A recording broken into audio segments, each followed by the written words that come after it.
Me gustaría empezar haciéndoos una pregunta a cada uno de nosotros. No hace falta que la contestemos, sino que pensemos en ella. Y es que ¿a cuántos de nosotros nos gustaría vivir una vida como Elías o Eliseo? Viviendo a Dios obrar milagros imposibles hasta cuando tiran un cadáver encima del cuerpo de Eliseo porque venían por ahí soldados enemigos, hasta solamente por el contacto resucita aquel hombre.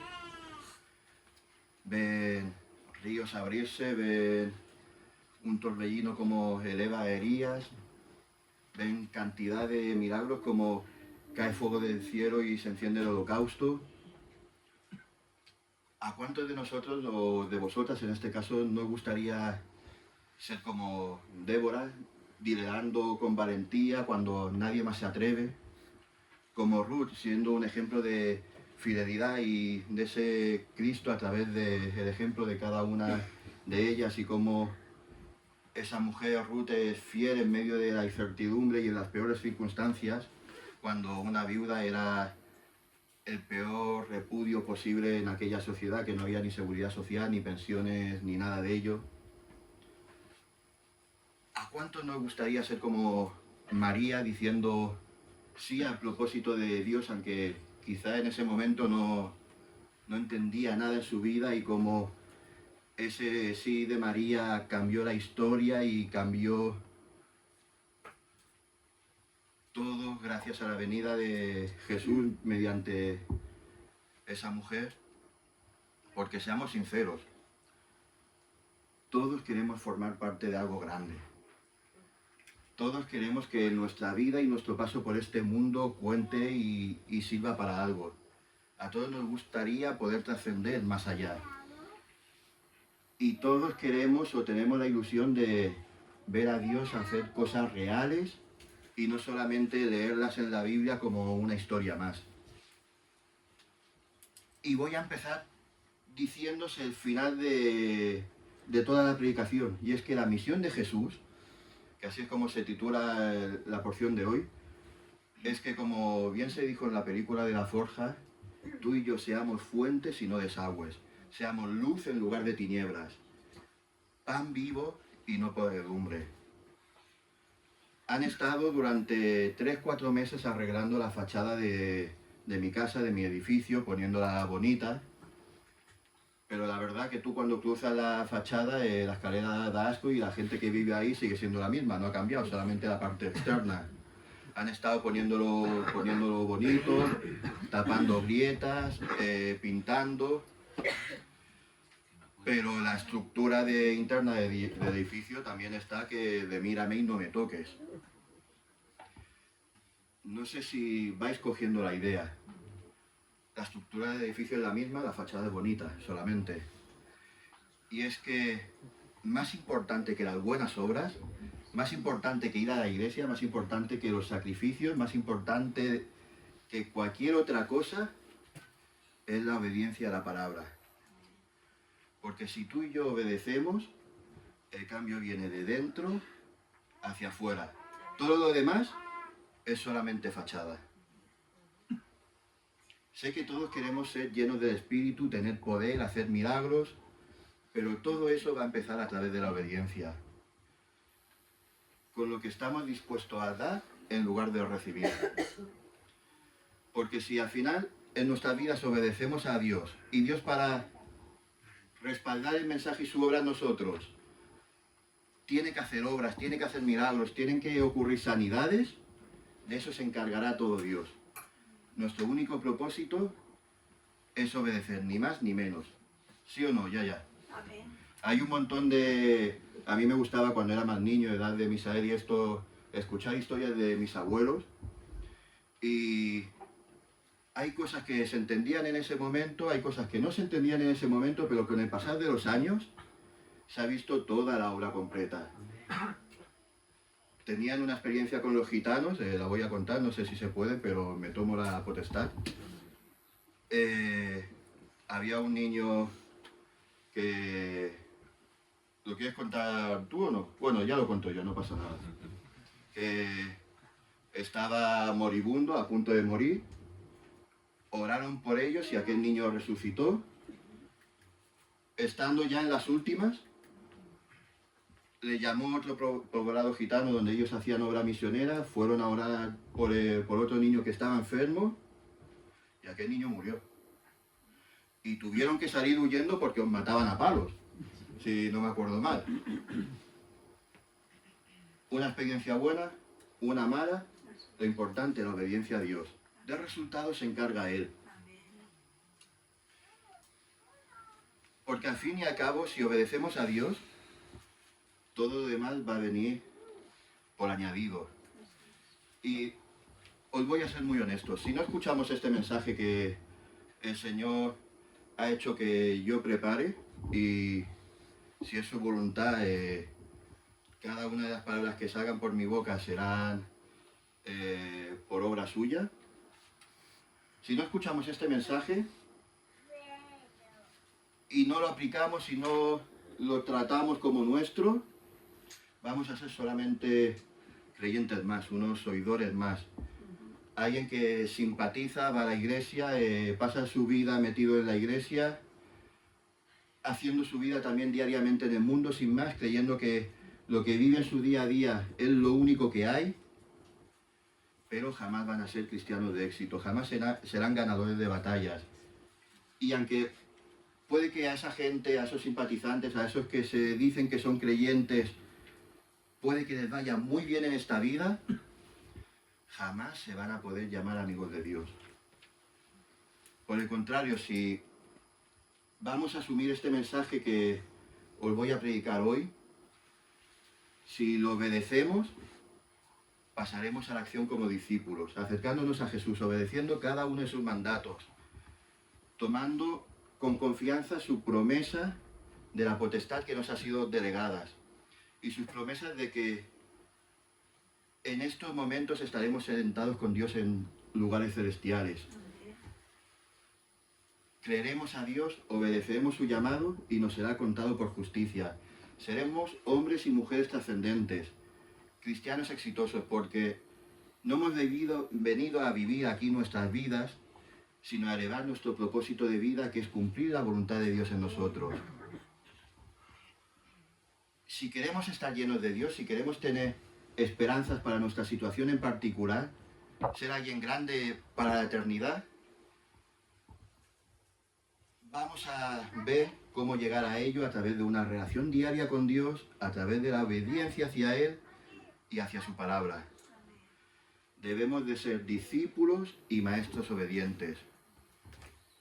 Si lo hacemos, vamos a ganar seguridad, tranquilidad, de que pase lo que pase en nuestras vidas, como estas dos historias que he contado, vamos a estar bajo el soporte y el abrigo de Dios.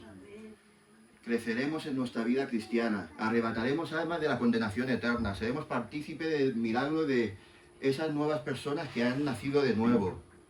Seremos testigos del poder de Dios y estaremos participando de la autoridad, estando sentados en tronos celestiales. Pero para ello, como os estoy avisando, debemos de ser discípulos y maestros obedientes a nuestro llamado en Cristo Jesús. El texto que vamos a ver hoy es Mateo 28. No todo el capítulo, no os asustéis, del versículo 16 al 20, y mientras lo buscáis,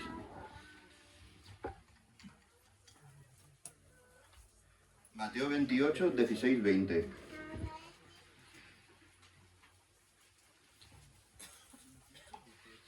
...28, 2:8. El patito y el gordito. Dice así. Pero los 11, ¿ya los tenéis? Mateo 28 a partir del 16. Si no lo habéis encontrado, da igual. Ya no lo busquéis. Ponemos al lado de alguien que lo haya encontrado. Dice, pero a los 11 discípulos se fueron a Galilea, al monte donde Jesús les había ordenado. Y cuando le vieron, le adoraron, pero algunos dudaban. Y Jesús se acercó y les habló diciendo, toda potestad me es dada en el cielo y en la tierra. Por tanto, id y haced discípulos a todas las naciones, bautizándolos en el nombre del Padre y del Hijo y del Espíritu Santo, enseñándoles que guarden todas las cosas que yo os he mandado. Y he aquí, yo estoy con vosotros todos los días hasta el fin del mundo. Amén. Y antes de fijarnos en este texto, la pregunta principal para cada uno de nosotros es, ¿quién es Jesús para nosotros? Porque todos los que estamos aquí hemos tenido, y espero que hayamos tenido, nuestras propias experiencias con Dios. Cada uno de nosotros hemos vivido una situación que rompió nuestra forma de ser, que nos hizo dar ese paso por medio de la acción del Espíritu Santo para transformarnos y ser llamados hijos de Dios. Yo no estoy aquí para cuestionar nada de eso, ni tu salvación, ni tu experiencia personal.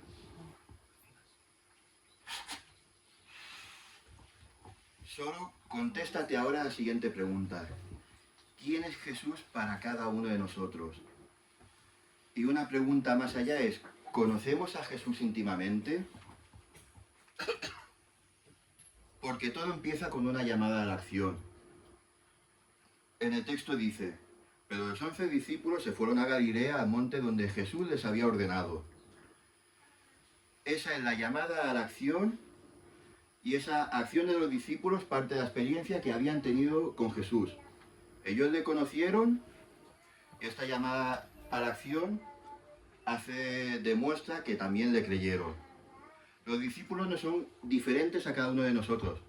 Una de las cosas que me gusta dentro del tema de la apologética, hay muchos puntos de demostrar formas de demostrar la escritura. Y una de las muchas cosas que me gustan es el tema del testimonio vergonzoso. Es decir, cualquier biografía, cualquier libro siempre intenta dejar bien a sus personajes.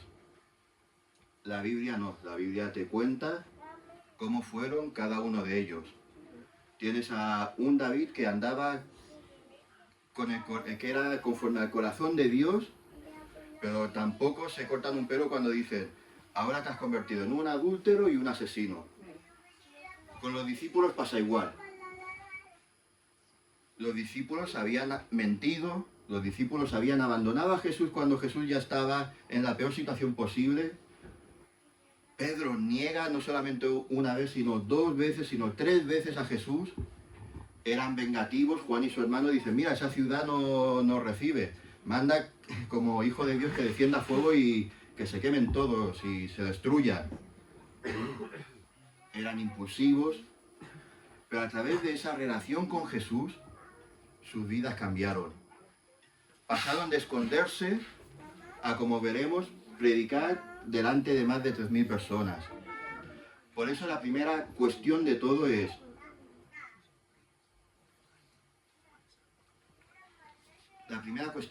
que hemos conocido a Dios, pero ¿quién es Jesús para nosotros?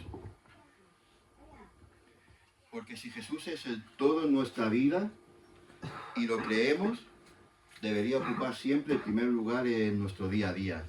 No podemos ser llenos de Dios, ni ser hombres ni mujeres de Dios, si empezamos el día llenándonos de basura y dejándole a Él las sobras de nuestra vida. Y con esta reflexión yo me preguntaba, ¿qué hicieron los discípulos para ser quienes fueron? Para que también nosotros lo podamos copiar y hacer lo mismo.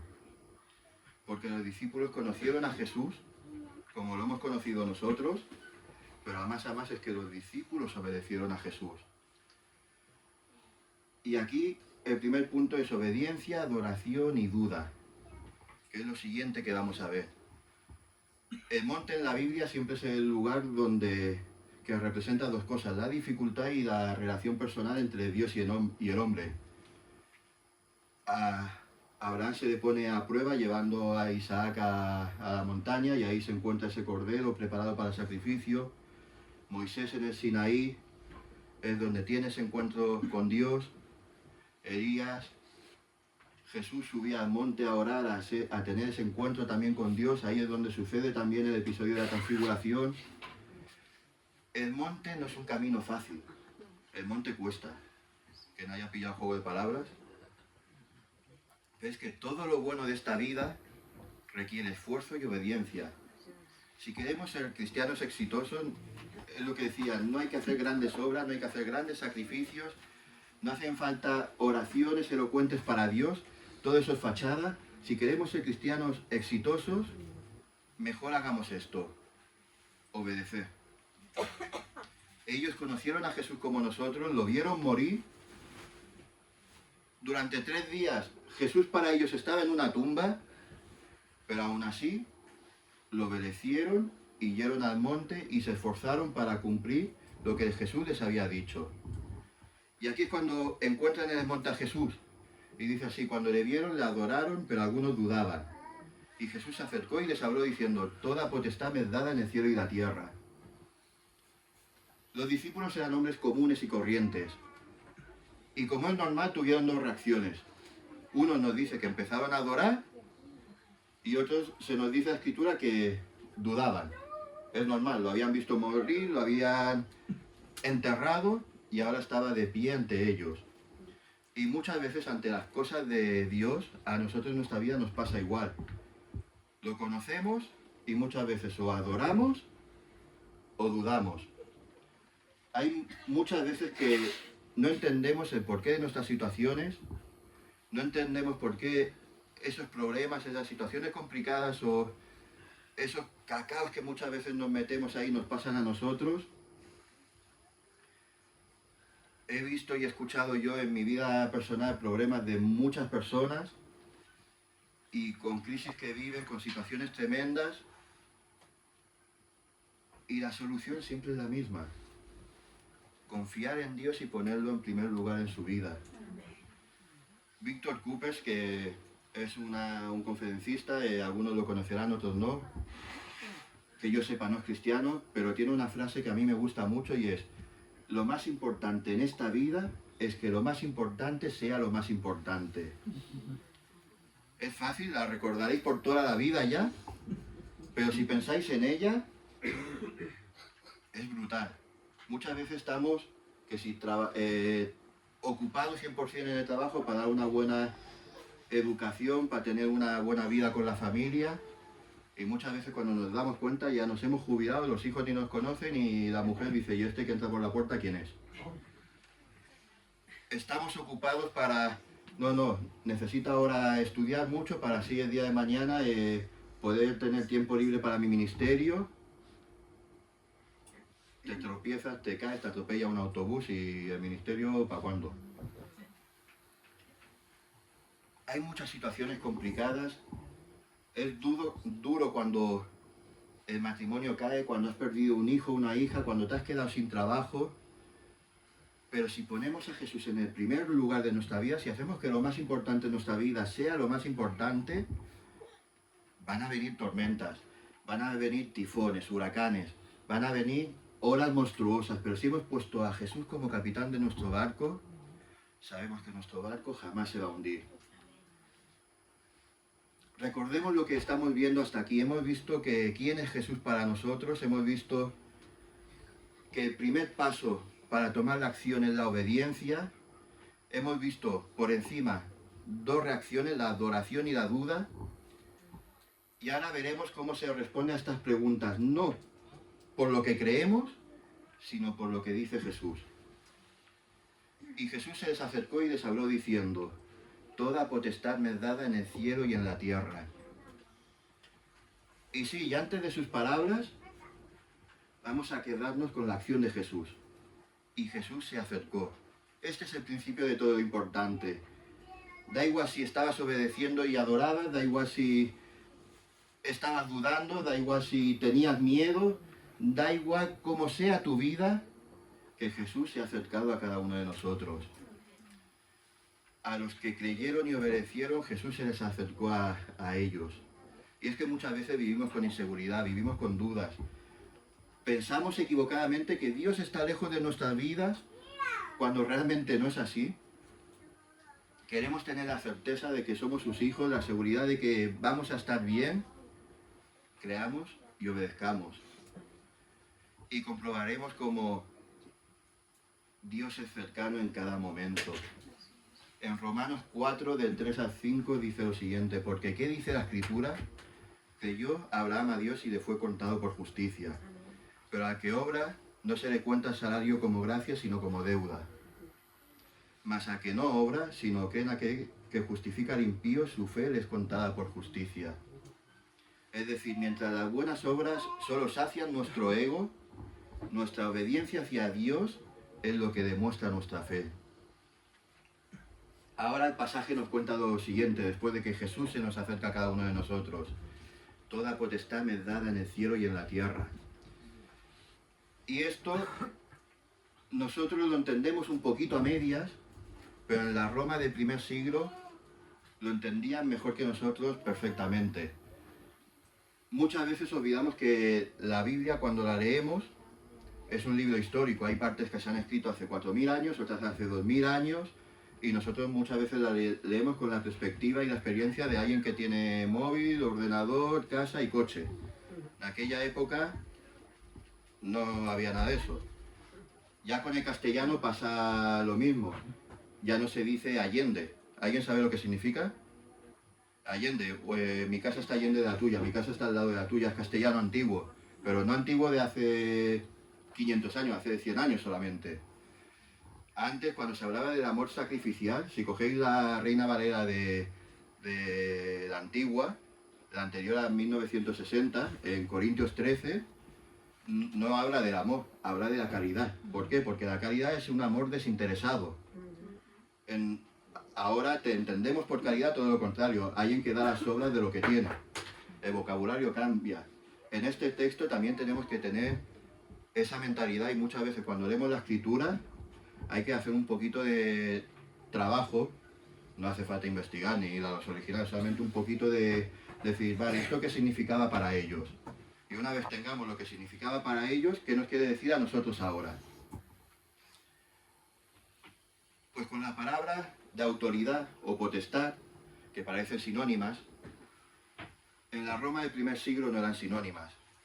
Estaba la palabra autoritas, de la que proviene autoridad, y la palabra potestas, de la que proviene potestad.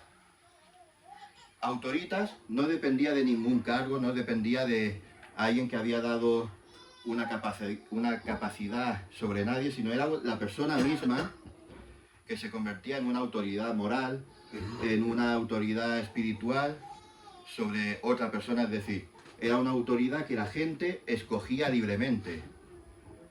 Es decir, te sigo porque eres digno de ser seguido. Era una autoridad que no se imponía, sino que se ganaba. Esta palabra la vemos, por ejemplo, en Mateo 7, 28, 29, que dice: y cuando sucedió que Jesús terminó estas palabras, las multitudes quedaban asombradas de su enseñanza, porque enseñaba como el que tiene autoridad y no como los escribas, que tenían potestas. Es decir, unos tenían el poder, pero Jesús tenía la autoridad. Jesús se ganaba a la gente. Jesús, a la gente era quien lo escogía. Era una especie de democracia de Jesús es digno de ser seguido. Autoritas era lo que Jesús demostraba cuando empezó su ministerio y sigue teniendo por los siglos de los siglos. Luego estaba la otra palabra, que era potestas, que era un poder legal, era estructural, jerárquico. Viene de un cargo que se ocupa. Potestas es lo que tiene un político, un centurión, un gobernador, un imperio.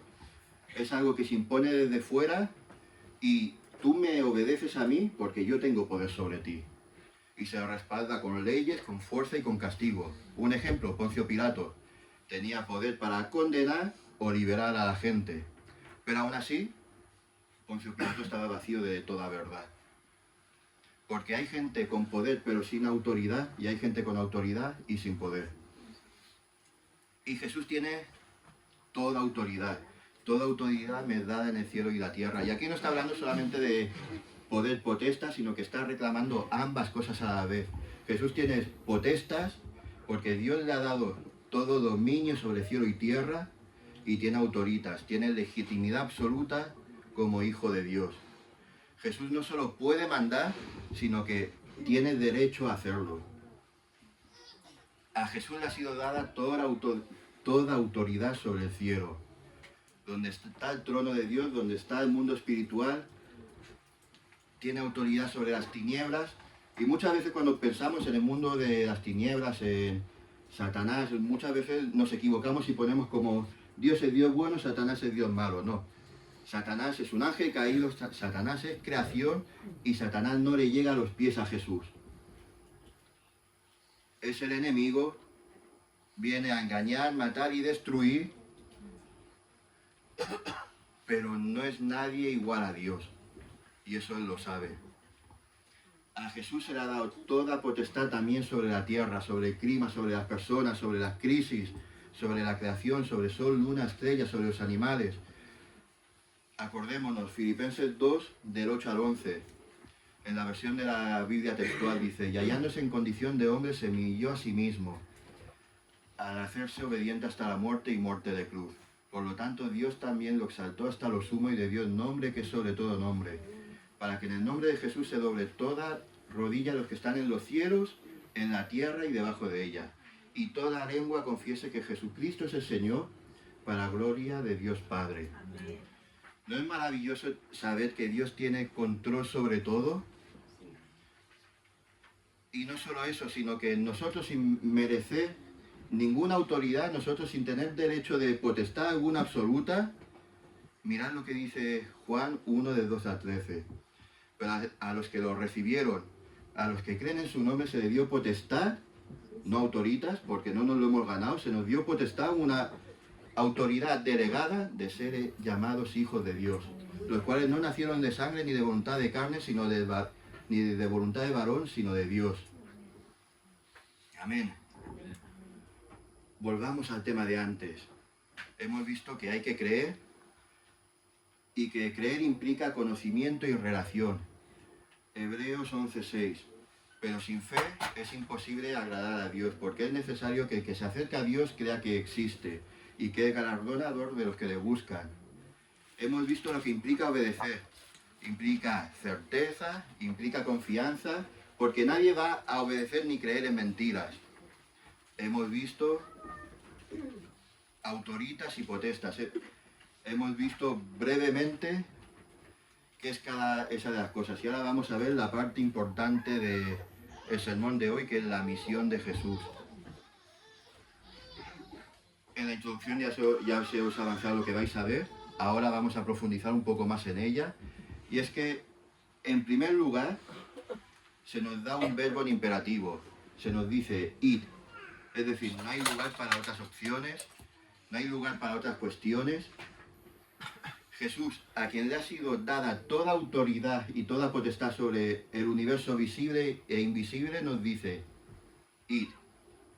Lo podría haber dicho a los ángeles, a los querubines, y lo hubiesen hecho 1000 veces mejor que nosotros, y a lo mejor en el primer siglo ya todo el mundo hubiese sabido el mensaje de la cruz, pero nos confió a nosotros, humanos débiles, cambiantes y fluctuantes, nos confió su mensaje, nos confió de llevar su persona y su deidad a los demás, nos confió la revelación de su soberanía al resto del mundo. A nosotros Jesús nos manda id.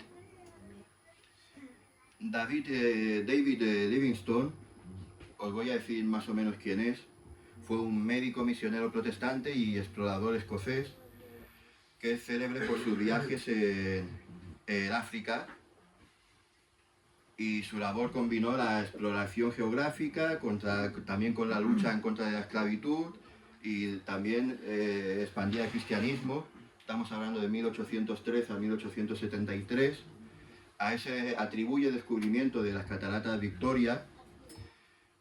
Y referente a Mateo 28, nos dice lo siguiente: las últimas palabras de Cristo son las primeras en importancia para nosotros.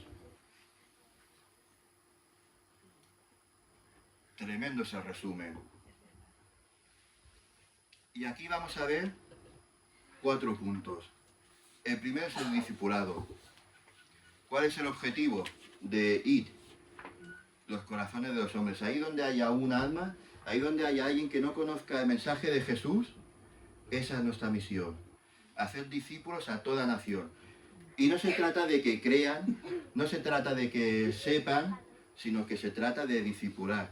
Id y hacer discípulos. Porque si se tratase de creer, ¿sabéis quién nos gana en creer?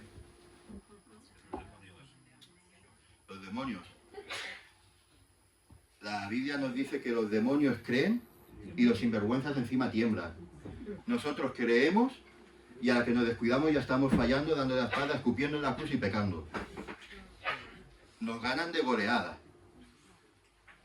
Y nosotros somos adoptados como hijos de Dios. Las cosas no pueden quedar así. Y la diferencia entre un creyente y un discípulo es que el creyente cree en Jesús, pero el discípulo cree a Jesús y lo toma como el maestro y señor de su vida. Yo muchas veces siempre me he preguntado por qué hay tantos creyentes en las carpas estas de misioneros, en estadios, en eventos de milagros y sanidades, que a lo mejor hay 40.000 personas ahí en un estadio y luego ves las iglesias de la periferia y como muchos no llegan ni a 100 y están vacías. La respuesta es esta, la tenemos aquí. Es que ser creyente, ese camino fácil, ese camino de hoy vengo a la iglesia, hay un estadio, me va a motivar, me va a dar un ratito de 5 minutos llorando y estar así eufórico, luego me voy a casa y me pongo con la cervecita, el porno, los videojuegos, con lo que a mi carne le apetezca, porque yo ya cumplí mi parte. Ser creyente es el camino, y esto cogerlo con pinzas, entenderme bien, ser creyente es el camino fácil y engañoso que lleva al infierno. Es el cristiano tibio que no ha nacido de nuevo. El mundo está lleno de creyentes. Tú preguntas a alguien, vas a evangelizar, y no, sí, yo creo en Jesús. Y nos encontramos así de gente. La pregunta es, ¿Jesús es el Señor de tu vida? Porque tú crees en Jesús. Jesús cree en ti, Él te ha creado. Pero Jesús no te conoce. Pasa lo mismo que cuando esos discípulos fueron a echar demonios, que los demonios dijeron, no, a Pablo le conocemos y a Jesús lo conocemos, pero vosotros ¿quiénes sois? Y no acabó bien para ellos. El discípulo es aquel que además de creer, hace a Jesús Señor de su vida y le sigue. Queremos ser cristianos exitosos, queremos estar llenos de Dios, debemos obedecer. Solo así nos capacitará el Señor. Porque si no obedecemos, ¿para qué nos va a capacitar el Señor? ¿Para perder el tiempo? El Señor va a decir, ¿no quieres ir? Y yo esto lo he visto en la vida, he visto que el Señor decía, vale, te lo he mandado a ti, ¿no quieres ir tú? Al banquillo, vas a ir tú. Y encima vas a ver como todas las bendiciones que tenías para ti se las doy a otro. Y también he visto lo contrario. He visto, ¿no quieres ir? ¿Te vas hacia España, hacia Tarsos? Espérate que te vas a apañar. Ballenita, ven para aquí. Y hay algo que no pensamos de la historia de Jonás.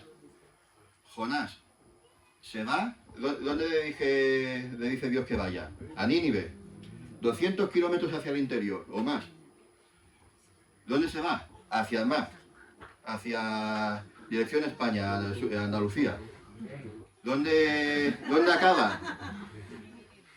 Acaba en el fondo del mar durante 3 días, 3 noches y escupido en el punto de origen. Claro, no hay playas en Nínive, es interior. Le dejan el punto de origen y dice, vale, ¿te ha gustado? Ahora me obedeces. Y muchas veces, o Dios dice, pues vale, te pierdes esta bendición porque ya en mi soberanía estaba, y otras muchas veces dice, vale, te hago como un padre a su hijo, o como yo hago a veces a Ezequiel Misael cuando se portan mal, pam pam al culo y ahora me obedeces. Nuestra misión es discipular, guiar a las personas, no solo a los pies de Jesús, sino también durante su crecimiento. Y aquí vamos a ver el segundo puntito de esta parte, que es el tema del bautismo. Y este mandato también nos enseña y se practica mediante la obediencia. Y para ello estaba viendo que es el bautismo en la Escritura. Y el bautismo nos une a Jesús mediante el símbolo de nuestra muerte, de la muerte a nuestro propio yo, la muerte a nuestro pecado y la restauración a una nueva vida con Él. Esto lo encontramos en Romanos 6, del 3 al 4. ¿O no sabéis que todos los que hemos sido bautizados en Cristo Jesús hemos sido bautizados en su muerte? Porque somos sepultados juntamente con Él para muerte por el bautismo, a fin de como Cristo resucitó de los muertos para la gloria de Dios Padre, así también nosotros andemos en vida nueva. Bautismo también es símbolo de limpieza de pecados. Hechos 22, 16. Ahora pues, ¿por qué te detienes? Levántate, bautízate y lava tus pecados invocando su nombre. Es símbolo de regeneración, Juan 3, 5. Y respondió Jesús, de cierto te digo que si no nacieses del agua y del Espíritu, no podrás entrar en el reino de Dios. El bautismo nos prepara y da testimonio del Espíritu Santo en nuestra vida, Hechos 2:38. Y Pedro les dijo, arrepentíos y bautícese cada uno de vosotros en el nombre de Jesús para perdón de pecados y recibiréis el don del Espíritu Santo.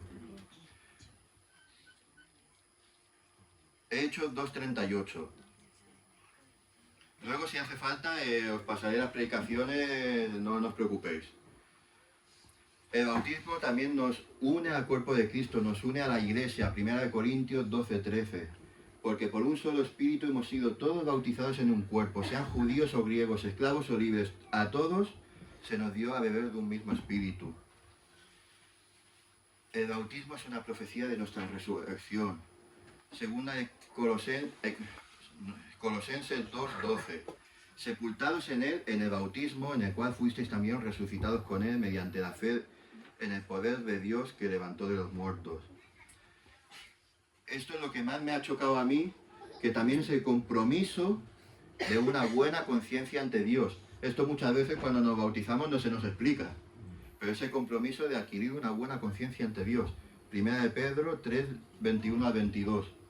El bautismo que corresponde a esto ahora nos salva, no quitando las inmundicias de la carne, sino como la aspiración de una buena conciencia hacia Dios, por la resurrección de Jesucristo, a quien habiendo subido al cielo está a la diestra de Dios, y a él les están sujetos los ángeles, autoridades y potestades. A él está sujeto todo y nos ha dado la autoridad de discipular y bautizar. Luego tenemos el tema de la mentoría, que cuando hemos hecho el tema de los grupos en la iglesia y haciendo esto, la mentoría es ese gran desconocido. Pero aquí se nos dice, enseñándoles que guarden todas las cosas que os he mandado. Esto implica, en primer lugar, que nosotros como creyentes debemos tener una relación madura. No podemos pretender hacer discípulos, bautizar, creer, que nos vayan bien todas las cosas si no hemos adquirido una experiencia y una relación diaria con Dios. Un soldado no puede estar a cargo de una sección, a eso le corresponde un sargento no puede estar a cargo de una compañía, para eso es necesario un capitán. Todo en esta vida requiere conocimientos y una preparación previa. Debemos ser mentores habiendo crecido y madurado en la vida espiritual. Recordemos de lo que dije en la introducción. Si queremos estar llenos de Dios, tener esperanza en nuestras situaciones particulares, si queremos ser alguien grande en la eternidad, para ello tiene que ser a través de la relación diaria con Dios, la obediencia hacia Él y su palabra. Ahora, dentro de este segundo punto, el último y el más importante es la promesa. A Él, a Jesús, a quien está sujeto todo, nos da la autoridad de discipular y bautizar. Debemos creer, así como mostrar esa maestría, esa mentoría para ayudar a los discípulos para que ellos puedan también crecer y afrontar su día y día. Y ahora viene lo bueno, este tercer punto y más importante. He aquí yo estoy con vosotros todos los días hasta el fin del mundo. Amén. Y es que Jesús, que tiene toda la autoridad, toda la potestad, es a quien si creemos y obedecemos, va a estar con nosotros todos los días hasta el fin del mundo. Y esto hace una alusión a una verdad espiritual que puede que no hayamos caído o no se nos haya pasado por nuestras mentes, que es la siguiente en Efesios 2, del 4 al 6, dice: pero Dios, que es rico en misericordia, por su gran amor con que nos amó, aun estando nosotros muertos en pecados, nos dio vida juntamente con Cristo, porque por gracia sois salvos, y juntamente con Él nos resucitó, en pasado. Asimismo, nos hizo sentar en pasado en lugares celestiales con Cristo Jesús. Dios nos ha dado vida en Cristo. Es Él quien lo ha hecho, no es por esfuerzo humano, no es por obras, es por gracia. Desde el momento en que hemos creído, estamos sentados en lugares espirituales, que esto a lo mejor no caemos bien. Y es decir, en el momento en que creemos, hemos sido arrebatados de la ausencia de Dios, arrebatados del infierno y pasamos a formar parte de la eternidad de Dios. Y tenemos una posición de potestad y seguridad en Jesús. Podéis pensar, no, esos tronos son figurativos. Bueno, veamos qué dice la palabra acerca de ello. 1 Corintios 6, del 2 al 3. ¿O no sabéis que los santos han de juzgar al mundo? Y si el mundo ha de ser juzgado por vosotros, ¿sois indignos de juzgar las cosas muy pequeñas? ¿O no sabéis que hemos de juzgar a los ángeles? ¿Cuánto más acerca de las cosas de esta vida? Es decir, no solamente hemos sido llamados a ser hijos de Dios, sino que se nos ha dado una potestad, una posición ante el trono de Dios Padre, que no nos la merecíamos, que no es algo temporal, que no es futuro, sino es actual y sucede desde el momento en que creemos y perdurará por la eternidad, aun cuando pasen los cielos y la tierra. Por lo tanto, te invito a tomar una decisión esta mañana de qué hacer con nuestras vidas.